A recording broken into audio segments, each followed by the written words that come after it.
Балалар, біздер бүгін сіздермен хан талапай ойынымен танысамыз. Хан талапай ойыны біздің ұлттық өзіміздің құндылығымыздағы ұлттық ойындардың бірі.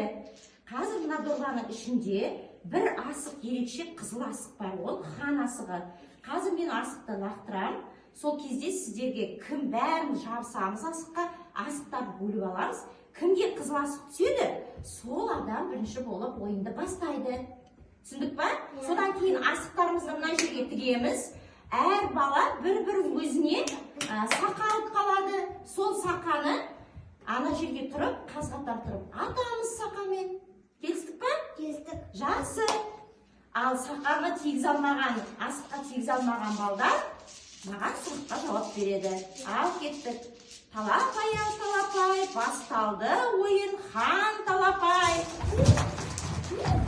Жақсы.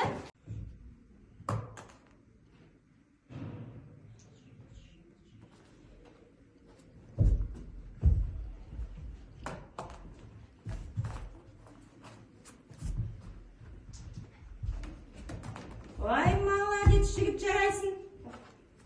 Жарайсың, керемет. Санжар. О, бәрекелді.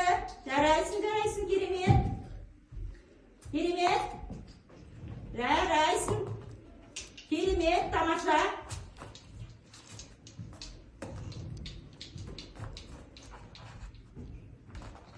Жарайсың, Мансур. Кәні.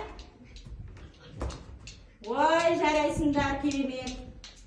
Так, енді бізде жарайсыңдар, балдар.